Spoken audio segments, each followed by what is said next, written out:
Now, another warning, he specifically took aim at the French Revolution. For the French Revolution was conducted under the French Enlightenment philosophy that said, you can be perfectly moral without religion. You don't need religion to be moral. And yet, under the French Enlightenment definition of morality, they had one of the biggest bloodbaths that has ever occurred in the history of the world. He looked at that revolution so completely different from the American Revolution, at all the innocent life that was lost, at all the blood that was shed, and he said, don't ever let that view of morality come to America. He said, don't ever think that we can be moral apart from religious principle. He warned, he said, let us with caution indulge the supposition that morality can be maintained without religion. He said, whatever may be conceded to the influence of refined education on minds, whatever you think schools can do, whatever you think they can teach, he said, reason and experience both forbid us to expect that national morality can prevail in exclusion of religious principle. Washington very clearly says you cannot be moral without religious principle. But somehow we rejected his view, the father of the country, and in 1962 the Supreme Court said, no, we don't need religion in school, we'll be much better without it. So out goes prayer. 1963, out goes the Bible. 1980, even the Ten Commandments go out because the court said that is religious principle, we shouldn't have that in school. And yet what has it done to morality? Well, since 1962, since we've stopped teaching morality based on religious principles, teenage pregnancies have increased 553% for girls 10 through 14 years old. The United States is now #1 in the entire Western world in teenage pregnancy. Washington was right. Reason and experience both forbid us to expect that we can have national morality in exclusion of religious principle. We have proved what he said right. And isn't it ironic that today Washington's view is really an unconstitutional view, that the court will not even embrace the view that the father of the country gave us concerning religious principles in public affairs. Now maybe you're thinking, there can't be too many other founding fathers who believe like Benjamin Franklin and George Washington. Well, how about John Quincy Adams? He was a founding father also, and he was the President of the United States.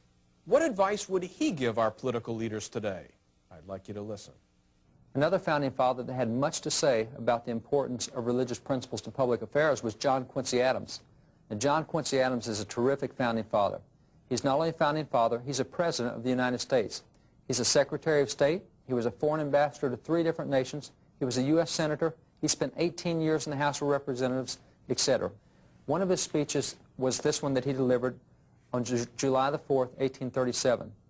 He says, the reason that the 4th of July and Christmas are our top 2 holidays in America is because they're intimately related. He said, what we did at the 4th of July was we took the precepts that Christ brought into the world at his birth and we simply put them into a form of government. We became the first Christian government in the history of the world. And he said that's why they're our top 2 holidays. Now, on a 4th of July speech that he gave in 1821, he said this. He said the highest glory of the American Revolution was this, that it connected in one indissoluble bond the principles of civil government with the principles of Christianity. This is a founding father who was there throughout. He was one of the early presidents himself, and he was very emphatic about making sure that future generations knew that the basis of our government had been the principles of Christianity, that our Declaration of Independence was formed on it, and that's what was intended to be in our government. Now here's just an absolutely astounding fact. Did you know that Franklin, Washington, and Madison all made it a law that religion and morality must be taught in all public schools in the United States? Well, they did. David Barton explains. These are some of the writings of the founding fathers, some of their beliefs. But did they actually believe they're strong enough to do something with it in public? Did they actually want these principles to be part of public policy? Were they willing to pass laws reflecting this? Well, for them, religion was much more than a matter of personal belief. It was a matter of public policy. You see, when we concluded the American Revolution, we governed ourselves under what were called the Articles of Confederation. They didn't particularly work well, but we limped through the Revolution. 4 years afterward, our government was falling apart. So we convened a group of men to revise the Articles of Confederation. And that didn't particularly work well, so they came out with a new document, which is the Constitution. That convention is now called the Constitutional Convention. Now, by creating that new document, they created a dilemma for themselves. For all the laws that they had passed in the many years under the Articles of Confederation were now set aside. The Constitution, the new government, had abolished the previous. So what did they do with all these laws? Well, there were many laws that they liked that they wanted under the new government, so they took and repassed them under the constitutional form of government.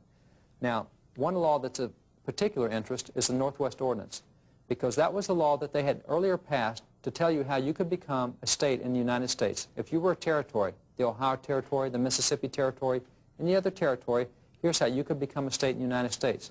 It is very detailed, very specific, very tedious, full of requirements. You get this many people in your territory, you set up your government, etc.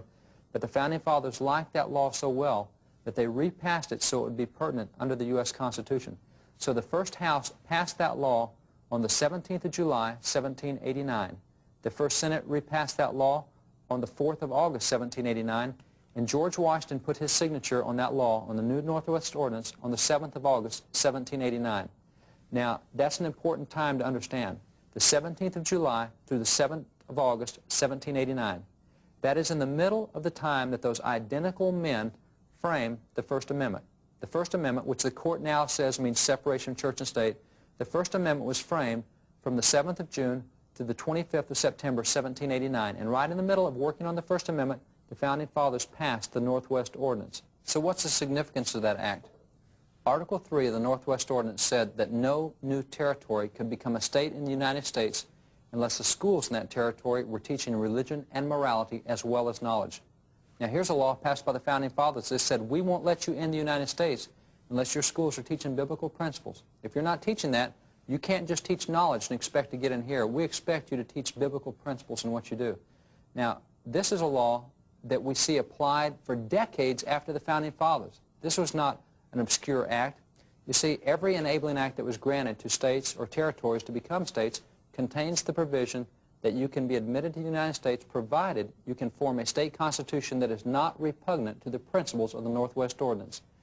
And if you look at state constitutions across the decades, you take Ohio from 1803, or Mississippi from 1817, or Michigan from 1837, or Kansas from 1858, Nebraska 1875, plus many others, those state constitutions say, forever in the schools of this state, religion and morality will be taught as well as knowledge. And why was it in their state constitutions? Because a federal law passed by the Founding Fathers said you cannot get into these United States if you're not teaching religion and morality in your schools.